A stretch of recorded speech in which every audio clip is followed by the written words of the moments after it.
Hi everybody, this is Lisa Williams from Place Blogger. It was really a pleasure getting together with all of you at the Center for Future Civic Media on the 26th.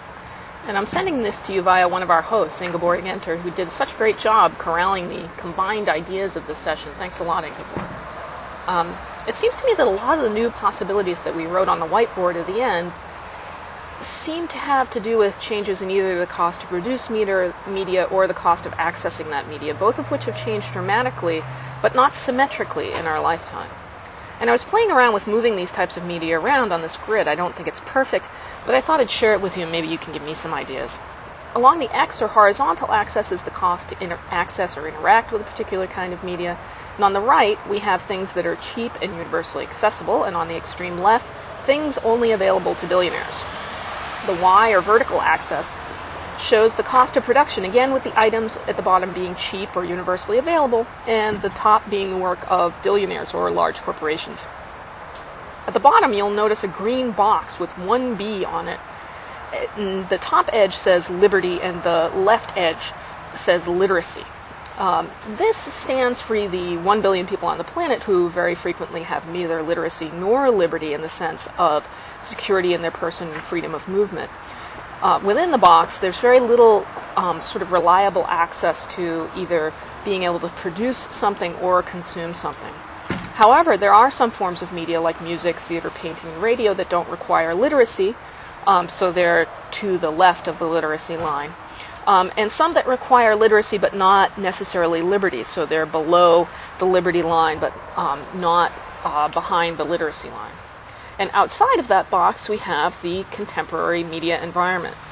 Just a few notes on this. The top left quadrant has what we think of as maybe the trinity of what we think of as the traditional media environment.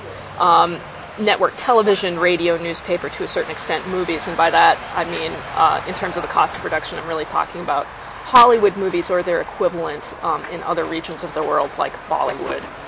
And what's changed a lot, I think, in our lifetime is the cost of production and access of things in the lower left quadrant, where we have mobile phones, the text-based web and internet in terms of email and text-based sites like blogs and forums, and increasingly things like web video and podcasting and streaming audio.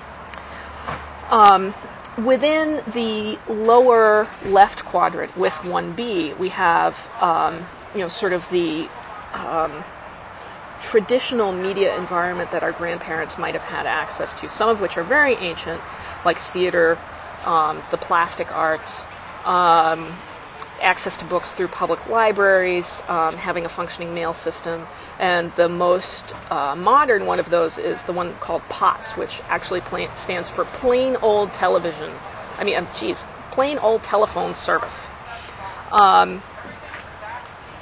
So when we look at it this way, I think this sort of explains one of the reasons why everybody's so interested in mobile, because it's in a really interesting place on the chart.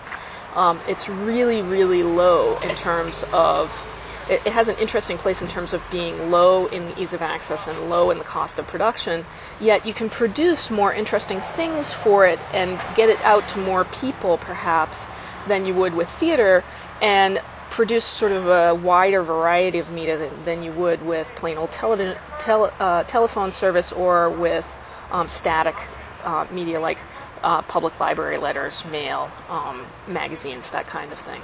I really hope that we get the opportunity to meet up again and use that big, fabulous whiteboard together. Talk to you soon. This has been Lisa Williams from Place Blogger. Have a great day.